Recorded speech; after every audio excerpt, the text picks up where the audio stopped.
مطلب کون بائر ہے اس کا؟ تو ایک پرابلم تو امریکہ کو بھی آئے گی جو امریکہ بھی اسیس کرتا ہے. تو یہ وجہ ہے کہ انڈیا کے خلاف جو انڈیا خود کہہ رہا ہے کہ ہمارے لوگ جو ہے وہ منی لانڈرنگ کر کے باہر بیٹھے ہوئے ہیں، جس میں 3-4 کا ذکر میں نے پچھلے ایپیسوڈ تھا اس میں بھی کیا.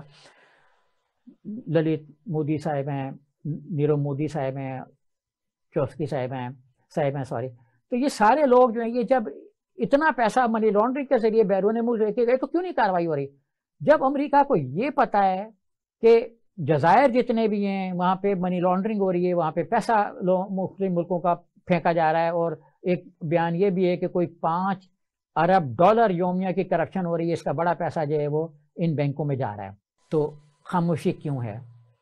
فیٹف خاموش کیوں ہے انڈیا کے بارے میں بھی اور ان ملکوں کے بارے میں بھی؟ اس لیے کہ ان ملکوں نے بھی یہ جو جزائر ہیں جن کو سمجھا جاتا ہے کہ منی لانڈرنگ کا گھر ہیں، چور کے پیسے کا سیف ہیون ہے، تو اس سیف ترین جو ہیونز بنے ہوئے ہیں وہاں پہ بہت زیادہ پیسہ وہاں سے امریکہ کے بانڈز میں بھی انویسٹ ہوا ہے. اب سوال یہ پیدا ہوتا ہے کہ امریکہ کے بانڈ کیا اتنے فائدہ مند ہیں کہ $31.5 ٹریلین کے بانڈ لوگوں نے خرید رکھے ہیں؟ کوئی اس کے تقریباً 48.5% بانڈ جو ہیں وہ امریکہ نے خود خریدے ہوئے ہیں، باقی جو ہے وہ دیگر ملکوں نے خریدے ہوئے ہیں. تو کیا یہ اتنا پریسٹیجس مطلب بانڈز مارکیٹ ہے امریکہ کی؟ جی نہیں. امریکہ کی بانڈ منڈی میں کوئی فائدہ نہیں ہے لوگوں کا، کوئی فائدہ نہیں ہے ملکوں کا جو یہ بانڈ خرید رہے ہیں. اس کی وجہ یہ ہے، مین ریزننگ یہ ہے کہ بانڈ کا جو پروفٹ ہے وہ 4.5% سے 6% تک ہے، مختلف ان کی جو شکلیں اس کے مطابق. اب 6% تو کرنسی ڈی ویلیو ہو جاتی ہے، تو کیوں مطلب انڈین کرنسی اتنی ڈی ویلیو ہوئی، کیوں انڈیا نے $260 ارب کے قریب بانڈ میں انویسٹ کیے ہوئے ہیں، اور کیوں نہیں بانڈ کو کیش کرواتا جب اس کو معلوم ہے کہ انڈین کرنسی گر رہی ہے؟ جب اور بھی ایسے ملکوں نے اس میں انویسٹمنٹ کی ہوئی ہے جن کو یہ معلوم ہے کہ ان کی کرنسی گر رہی ہے اور ڈالر ان کو پروفیٹیبل نہیں رہا، ڈالر کے جو یہ بانڈز ہیں یہ پروفیٹیبل نہیں رہے، 6% مارجن کے ساتھ کہاں کوئی چیز پروفیٹیبل رہتی ہے؟ اس سے زیادہ تو مارکیٹ میں انفلیشن آ رہا ہے، تو کیوں نہیں بیچ رہے؟ یقینی طور پر اس کا پس منظر یہ ہے کہ ان کو اس فائنینشیل جو سپورٹ وہ امریکہ کو دے رہے ہیں اس کے بدلے میں ان کو پولیٹیکل سپورٹ چاہیے. جیسا کہ ہم نے ایک پچھلے پروگرام میں امریکہ کی اسٹیٹ ڈپارٹمنٹ کی رپورٹ کا بڑا تفصیل سے ذکر کیا اور ایک ایک بات اس میں کھول کر بیان کی. امریکہ کو خود پتہ ہے کہ انڈیا میں کیا ہو رہا ہے اور سب سے بڑی جمہوریت جو ہے وہ سب سے بری جمہوریت بنی ہوئی ہے، تو فیکٹف کے حملوں سے بچایا جا رہا ہے. میں آپ کو یہ یقین سے کہتا ہوں کہ پچھلے سال بھی یہ اخبارات میں شائع ہوا کہ فیٹف کا اگلا نشانہ ہندوستان ہوگا، کیونکہ ہندوستان سے بے تحاشا منی لانڈرنگ ہو رہی ہے. ان کی جو E D a enforcement directorate اس کے مطابق انڈیا جو ہے وہ منی لانڈررز کا گھر ہے، یعنی وہ بھی ایک سیف ہیون ہے، ان کی جنت ہے چوروں کے پیسوں کی. اور ہم نے بھی دیکھا کہ اڈانی کے پیسے جو چوری کا پیسہ تھا اس کے لیے بھی انڈیا جنت بنا ہوا تھا. تو یہ پولیٹیکل سپورٹ مل رہی ہے ان کو پیسے کے بلبوتے پہ. ہم بھی اللہ کرے کبھی اس قابل ہو جائیں کہ امریکہ کے بانڈ خریدیں، پھر ہم دیکھیں گے کہ انٹرنیشنل جو سین ہے سیاسی اس میں ہماری کیا ساتھ بنتی ہے. بہرکیف دعا کرتے ہیں کہ پاکستان کی بھی معیشت بہتر ہو جائے. اب ہم پیرس چلتے ہیں. پیرس کو بادشاہت جو ہے نا وہ بہت مطلب کسی زمانے میں اچھی لگتی تھی، پھر انہوں نے بادشاہت کو بہت زیادہ نگیٹ کیا، اور لنڈن کے ساتھ وہ ویسے ہی اس وجہ سے ٹسل میں ہے کہ فرانس نے آسٹریلیا کو جو آپ دونوں کا ایک معاہدہ کیا تھا، اچھا خاصا ڈالر کافی آنے تھے، تو وہ سارا کا سارا معاہدہ جو امریکہ اور برطانیہ نے چھین لیا. تو بادشاہ نے جانا تھا فرانس کے دورے پر. فرانس نے کہا کہ موسم ٹھیک نہیں ہے، سڑکیں بھی خراب ہیں، فسادات بھی ہیں، جھگڑے بھی ہیں سڑکوں پر. آپ کو تو پتہ ہے کہ پینشنرس ہیں جو سڑکوں پر ہیں وہ کہتے ہیں پینشن نہ بلاک کی جائے، نہ بڑھائی جائے، فوری طور پر دی جائے. حکومت کی بڑی مصروفیات ہیں، سڑکیں بڑے کے ٹھیک کر رہے ہیں، تو آپ نہ آئیں، ملتوی کر دیں تو اچھا ہے. ہم کافی مسائل میں الجھے ہوئے ہیں، عمارتوں کو آگ لگ رہی ہے، ایندھن کی کمی ہے، گیس اسٹیشن بند پڑے ہیں، ریفائنریز اور بندرگاہوں کو بھی کافی نقصان پہنچا ہوا ہے. اور مطلب بادشاہ کو انہوں نے کہا کہ آپ کو تو معلوم ہے کہ جہاز جو ہے نا ان کو بھی کچھ پرابلم ہو رہی ہے، گلیوں میں بھی کچرا پڑا ہے، تو دورہ کینسل ہو گیا۔ مطلب یہ ہے کہ یورپ جو ہے وہ اس وقت ایک کافی تنازعات کا شکار ہے، ان کی جو اندرونی مسائل ہیں وہ کافی بڑھ رہے ہیں۔ اب ہم چلتے ہیں فلسطین، جہاں پچھلے تقریباً 3 مہینوں میں مسلمانوں پہ اتنا تشدد ہوا ہے کہ بیان سے باہر ہے۔ کوئی 85 سے زائد جو بچے، خواتین اور بزرگ اور جوان ہیں وہ شہید کیے جا چکے ہیں، اور اب ان کا یہ کہنا ہے کہ اسرائیلی حق جو ہے وہ ہر چیز پر فائق ہے، یعنی اسرائیلی حق جو ہے اس کے سامنے سب کچھ جو ہے وہ بلڈوز کرنے کے قابل ہے، سب بیکار ہے۔ اور انہوں نے جو عبادت گاہیں ہیں بڑی، وہاں کی مسجد ہے، اس میں بھی انہوں نے ان مسلمانوں کی انٹری بند کر دی ہے، اور جن میں کوئی تھوڑی بہت ٹائمنگ کے ساتھ اجازت دی ہے وہاں پہ بھی فوجی سپورٹ وہ بڑھا دی گئی ہے۔ اور ان کا یہ کہنا ہے کہ جو ان کی آئین کا سیکشن 7 ہے وہ اب انہوں نے نافذ کرنا شروع کیا ہے، جس کے تحت انہوں نے یہ یہودی ریاست کو ہر صورت میں ایک مکمل، ایک آزمودہ جس کو کہتے ہیں نا، ایک پکا کٹر قسم کے یہودی ریاست میں تبدیل کرنا ہے، اور سیکشن 7 کے ذریعے سے وہ ان تمام امیدواروں کو نااہل قرار دینا چاہیں گے جو جن کی وابستگی کسی اور جماعت سے ہوگی، کسی اور ریاست سے ہوگی، کسی اور جمہوری سوچ کے مالک ہوں گے، جو اسرائیل کی دہشت پسندانہ قسم کی سوچ ہے اس سے اختلاف کرنے والے فیوچر میں انتخاب نہیں لڑ سکیں گے۔ یہ آئینی تبدیلیاں اور اس حوالے سے جو ان کی سپریم کورٹ اور ہائی کورٹوں کے اختیارات ہیں ان پر قدغنیں کیوں لگائی جا رہی ہیں؟ ان پر قدغنیں اس لیے لگائی جا رہی ہیں کہ عرب پارٹی کے نام سے ایک پارٹی وہاں پہ کھڑی ہوئی تھی، عباس صاحب اس کے لیڈر تھے، انہوں نے 4 سیٹوں پر کامیابی حاصل کر کے اپنی جماعت کو کنگ میکر بنا دیا تھا۔ ان کے کنگ میکر بننے سے ہی نیتن یاہو جو بھی ان کی حکومت ختم ہوئی، نئی پارٹی بسیار آئی، اور انہی کی جب اختلاف رائے پیدا ہوا تو حکومت ختم ہو گئی۔ اور وہاں پہ اب اس قدر عدم استحکام ہے کہ اب وہ یہ چاہ رہے ہیں کہ جو فیوچر میں الیکشن ہو، جیسے انڈیا یہ چاہ رہا ہے کہ فیوچر میں جو الیکشن ہو وہ کٹر یہود اپنا ہندو لڑیں، اسی طریقے سے اسرائیل بھی چاہ رہا ہے کہ کٹر جو یہودی ہیں وہی لڑیں، اور جو یہودی ریاست کا تصور ہے وہ کمزور پڑتا جا رہا ہے کیونکہ دیگر لوگ جو ہیں وہ بھی الیکشن لڑ رہے ہیں، اور اسی لیے وہ سپریم کورٹ کے اختیارات ختم کرنا چاہ رہے ہیں، کیونکہ سپریم کورٹ نے 2003 میں ایک ایسا فیصلہ دیا تھا جس میں اسرائیل کو کٹر یہودی ریاست کے بجائے جمہوری ریاست تسلیم کیا تھا۔ تو اب وہ پوری کوشش کر رہے ہیں کہ عرب جماعتیں جو ہیں ان کو دہشت گردی کی حمایت کے نام پر منسوخ کر دیا جائے، کالعدم قرار دے دیا جائے، اور حتیٰ کہ جو اس وقت فلسطینی ریاست میں جماعت باسردار ہے وہ اس کو بھی چاہ رہے ہیں کہ اس کو بھی کالعدم قرار دے دیا جائے۔ تو اگر یہ کچھ ہو گیا خدا نخواستہ، تو فیوچر میں ہمیں، جیسے انڈیا مسلمانوں کے لیے راستے بند کر رہا ہے، ابھی ہم اس پہ بعد میں بھی بات کریں گے کہ انڈیا نے ایک کہا ہے کہ ہم مسلمانوں کو اسمبلیوں میں نہیں جانے دیں گے، یعنی اسمبلیوں میں مسلمانوں کی ضرورت نہیں ہے۔ انہوں نے یہ بھی کہا ہے کہ انڈیا کو دینی مدارس کی ضرورت نہیں ہے، یعنی مدارس بھی بند اور جو ان کی پارلیمنٹ ہے اس میں بھی داخلہ بند۔ تو بالکل اسی پیٹرن پہ اسرائیل جو ہے وہ بھی یہی کوششیں کر رہا ہے کہ مسلمانوں کو، ان کی جماعتوں کو دہشت گرد قرار دے کے ان کا راستہ ہر قیمت پر روک دیا جائے، اور اس کے لیے قانون کو استعمال کیا جائے، اس کے لیے سپریم کورٹ کو اپنا محتاج بنا دیا جائے۔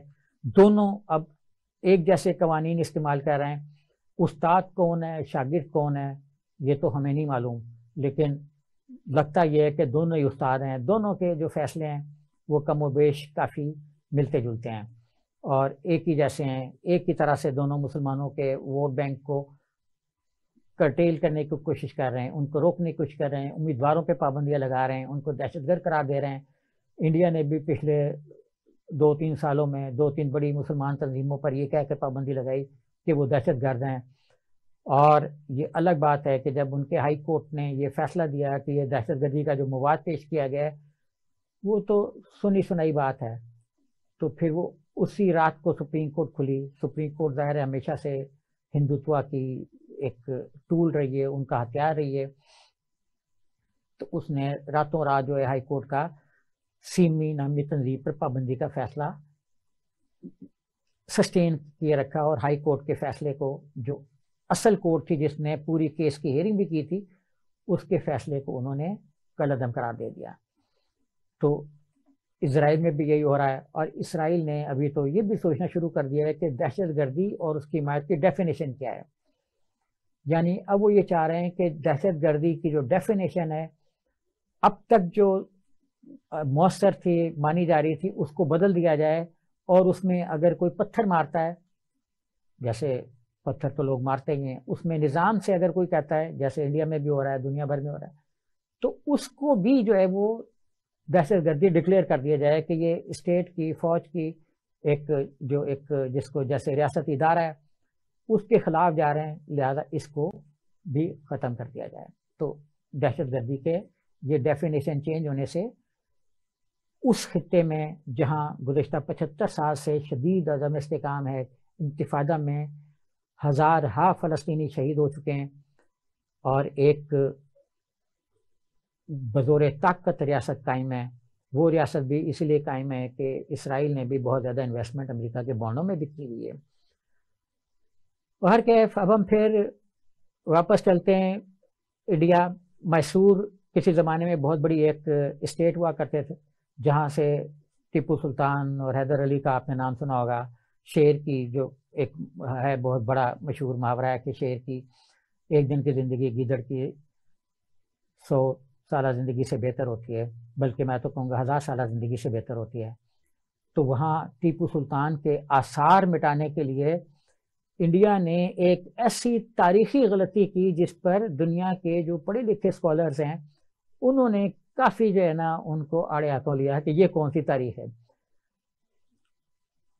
امت شاہ دورے پر گئے میسور کے، اور انہوں نے وہاں پہ جو پوسٹر چھپے اور کچھ نئی کہانیاں سنائیں. وہ کہانیاں یہ تھیں کہ حضرت ٹیپو سلطان کی شہادت انگریز کے ساتھ لڑتے ہوئے نہیں ہوئی، بلکہ ٹیپو سلطان کی شہادت کوئی وہاں پہ اڑی گوڑا نامی اور ننجے گوڑا نامی 2 کریکٹر ہیں، انہوں نے کہیں ان کو شہید کیا. اور مورخین نے پھر یہ بھی کہا کہ ٹیپو سلطان کا کی شہادت کا واقعہ جو ہے وہ اس میں، اور ان کی اڑی گوڑا صاحب جو ہیں، یا کچھ دیوی بھی وہ کہتے ہیں کہ دیویوں کے ساتھ لڑائی میں بھی ان کی شہادت ہوئی، تو وہ ان کی پیدائش میں بھی 10-20 سال کا فرق ہے. تو بی جے پی کا جو یہ جھوٹا اور بے سروپا بیانیہ ہے یہ بہت طریقے سے وہاں پہ پھیلایا گیا. انہوں نے وولگا، وہاں پہ دلت کریکٹرز ہیں، وولگا قبائلی لوگ ہیں، اور وولگا کی ایک مطلب ذات ہے جو دلتوں کی ایک سب کاسٹ بھی کہہ سکتے ہیں. ان میں جو کریکٹر ہیں جیسے جنگجو ہوتے ہیں، یا میٹافر ہوتا ہے، کہانیاں بنی ہوتی ہیں، مختلف قصے کہانیوں میں لوگ آئے ہوتے ہیں، جیسے داستان الف لیلا ہے. اسی طریقے سے وہاں بھی یہ وولگا میں کچھ کریکٹر تھے جن کا میں نے ذکر کیا، یہ بنا لیے گئے انہوں نے. اور اس کے لیے وہاں پہ کرناٹک میں امت شاہ صاحب پہلے گئے، نریندر مودی صاحب بعد میں گئے، تو ان کو انہوں نے بتانا تھا کہ دلتوں کے ان ووٹوں کو لینے کے لیے ہم ان کے اندر سے 2 کریکٹر پیدا کرتے ہیں، ان کو ایک پہچان دیتے ہیں انڈیا میں، تاکہ وہ ٹیپو سلطان کا جو ایک وہاں پہ امیج ہے، ایک ووٹ بینک ہے، اس کو ختم کیا جائے. جب یہ سارا تماشا ہو گیا تو وہ کالیکا یا وولکا جو بھی لوگ تھے ان کے اندر سے بھی ہوئی کہ یہ کیا چیزیں ہیں آپ لوگ کر رہے ہیں. انٹرنیشنل اور نیشنل جو ہسٹورینس تھے انہوں نے بھی اس کی کافی مذمت کی، اور جو یہ نام رکھے گئے مختلف علاقوں کے ان پر کافی طنز بھی ہوا کہ یہ تو فرضی کریکٹر تھے جن کو میسور کی سابقہ ریاست کے بارے میں یہ کہانی بنائی گئی کہ یہ ٹیپو کی سلطان کی شہادت کے ذمہ دار ہیں. تو وہ یہ قصے کہانی جو ہے یہ کچھ ہی عرصے میں ہوا ہو گئی. تو انڈیا میں آپ کو اسی سے یہ بھی بتاتا چلوں کہ انہوں نے اپنے کورسز میں خاص طور پر میڈیکل کے اور انجینئرنگ کے جنہوں نے آگے جا کے بڑے بڑے ادارے بنانے ہوتے ہیں، ان کے نصاب میں یہ شامل کر دیا ہے کہ اسلام ہی دنیا کا واحد وہ مذہب ہے، نعوذ باللہ جو دہشت گردوں کا مذہب ہے۔ جب اس پر احتجاج ہوا، جب یہ کمیٹی بیٹھی اس کورس کو چینج کرنے کے لیے، تو حیرت انگیز طور پر کمیٹی کے جو ہیڈ ہیں ان کو بھی نہیں پتا تھا کہ یہ نصاب میں تبدیلی ہونے والی ہے، اور وہاں کے جو جتنے بھی فیکلٹی تھی اس کی ممبر انہیں اس پہ احتجاج بھی کیا۔ لیکن آپ کو پتہ ہے کہ انڈیا میں احتجاج کی اور اپوزیشن کی جو آواز ہے اس کی کوئی سنوائی نہیں ہے، کوئی آواز نہیں ہے، اور کوئی وجہ نہیں ہے کہ اس کو کوئی کوئی کریڈٹ دیا جائے کہ ہاں یہ جو کہہ رہے ہیں یہ تو صحیح کہہ رہے ہیں، یا ان کی بات کا کوئی وزن ہے، تو وہ اس کو نہیں آواز دیتے۔ ابھی میں آپ کو یہ بھی بتاؤں کہ انڈیا نے اپنے نصاب سے خاص طور پر جو مغلوں کے 200 سال کا دور حکومت ہے وہ بھی نکال دیا ہے۔ اب اگر آپ کسی ہندو لڑکے سے پوچھیں گے کہ بابر کون تھا، تو وہ پہلے سر کھجائے گا یوں کر کے، پھر سوچے گا، یوں انگلی رکھے گا، پھر کہے گا کہ سوری مجھے نہیں پتا، کیونکہ انڈیا میں اب نئی نسل کو یہ نہیں بتایا جا رہا کہ بابر کوئی شخص تھا جس نے ہندو جو وہاں کے بہت بڑے، جن کو آج کل کریکٹر بنا کے پیش کیا جاتا ہے، ان کو بہت برے طریقے سے شکست دی تھی۔ ان کو یہ نہیں بتایا جاتا کہ کوئی علاؤدین خلجی تھا، یہ بتایا جاتا ہے کہ خلجی تھا، کوئی ڈاکو تھا، کوئی جو آتا تھا، اور جو آپ نے ایک فلم میں بھی دیکھا کہ وہ اتنے خوبصورت انسان شخص تھے، ان کی خلجی کی شخصیت اتنی خوبصورت تھی کہ بیان سے باہر ہے۔ اس کا انہوں نے ایسا امیج اپنی فلم میں پیش کیا کہ مطلب لوگ خود ہنستے تھے۔ اسی طریقے سے انہوں نے جو وہ فلم بنائی تھی وہ بھی ایک ایسے ہی پدماوتی کی بیکار کہانی پر تھی، ایک ایسی کہانی پر تھی جو ایک میٹافر تھا، جس کے بارے میں بڑا کلیئرلی انہوں نے کہا تھا کہ یہ ایک کہانی ہے، لیکن بہرحال انہوں نے اس کو بھی حقیقت کا روپ دے دیا، اور ایک طوطا جو کسی نشانی تھا کسی اپنا دانش مندی کی، اس کو بھی انہوں نے ایک اصل کریکٹر بنا دیا، اور سارے جو اس کے فرضی کردار تھے وہ کریکٹر کے طور پر سامنے پیش کر دیے۔ اب آخر میں آپ کو تھوڑا سا بتا دوں کہ 6 جنوری کے واقعات میں امریکی جج نے استثناء دینے سے انکار کر دیا ہے ڈونلڈ ٹرمپ کو، ان کے معاونین کو۔ انہوں نے کہا تھا کہ صدارتی استثناء حاصل ہے ہم سب کو، تو یہ دیا جائے، لیکن جج نے کہا کہ نہیں جناب، استثناء ان لوگوں کو حاصل ہے جو اس وقت صدر ہیں۔ تو کیپٹل ہل پر 2021 میں انہوں نے جو مینڈیٹ کو چرانے کی کوشش کی تھی، اس میں آپ کو کوئی استثناء حاصل نہیں ہے۔ اب homeland security, national security adviser اور کئی لوگ دیگر جو ہیں جو بچنا چاہ رہے تھے، ان پر دوبارہ یہ سنوائی ہوگی، پابندی ہوگی، ان کو پیش ہونا پڑے گا۔ اور آخری بات کہ 4 نارڈک جو ممالک ہیں، ناروے، فن لینڈ، سویڈن اور ڈنمارک، انہوں نے نیٹو کی طرز پر جوائنٹ آپریشن کرنے کے لیے ایک جوائنٹ ورکنگ پیپر بنایا ہے، جس کے لیے انہوں نے نارڈک وار فائٹنگ کانسیپٹ قرار دیا ہے کہ فار دی جوائنٹ آپریشن، یعنی اگر ان 4 ملکوں میں سے کسی ایک ملک پر حملہ ہوگا تو یہ چاروں جوائنٹ ایکشن لیں گے۔ اس کے ساتھ ہی سہیل مرغوب کو اجازت دیجیے، دوبارہ ایسی ہی معلومات کے ساتھ حاضر ہوں گا۔ اس وقت تک آپ اسپیشل ٹی وی دیکھتے رہیے۔ خدا حافظ۔